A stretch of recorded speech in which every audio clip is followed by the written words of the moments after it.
Hello everyone.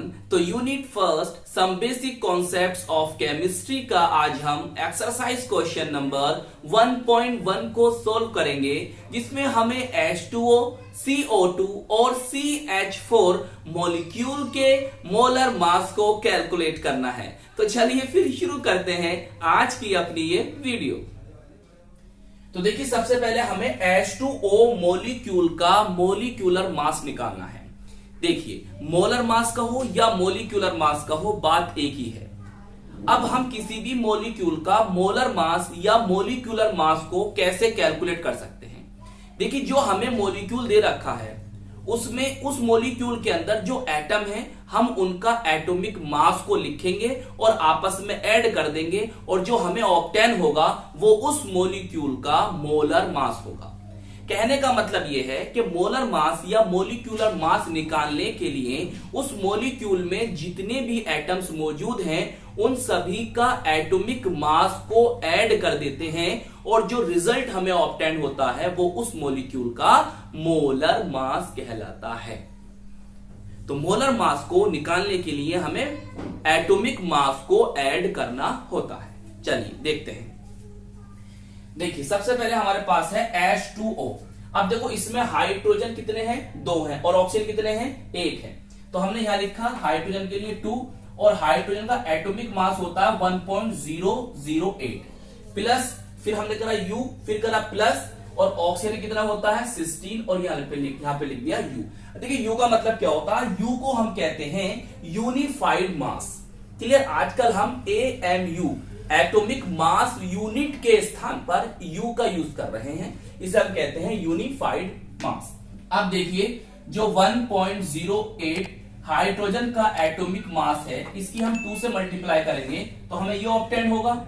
आपके पास 16 है oxygen का एटॉमिक मास, और इनको आपस में ऐड कर दोगे तो आपका आंसर आ जाएगा 18.016 U।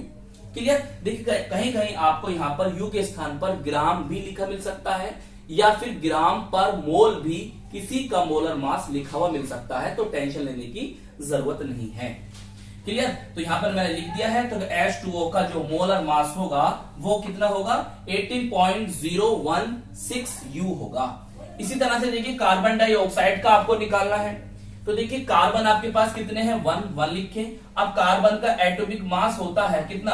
12.011, और हमने U लिखा।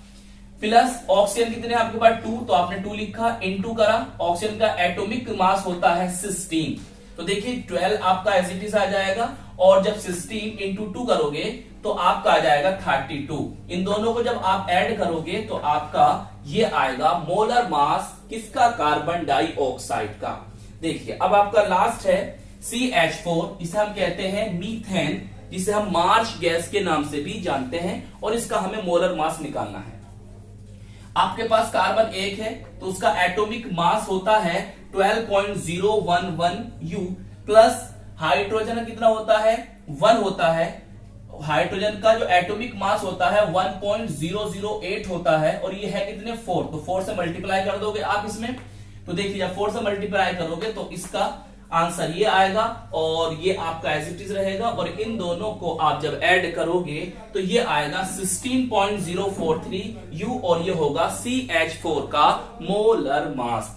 देखिए, आप अगर डेसिमल में वैल्यू ना लिखना चाह रहे हो तो आप हाइड्रोजन के लिए 1 भी लिख सकते हो, और कार्बन के लिए ओनली 12 भी लिख सकते हो, और ऑक्सीजन तो 16 है। तो इस तरह से भी आप, जहां मैंने हाइड्रोजन के लिए 1.008 लिखा है वहां आप 1 लिखकर भी कर सकते हो। जहां मैंने कार्बन के लिए 12.011 लिखा है वहां आप कार्बन के लिए 12 भी लिख सकते हो। तो ये था हमारा एक्सरसाइज क्वेश्चन 1.1, मतलब यूनिट 1 का एक्सरसाइज क्वेश्चन नंबर 1।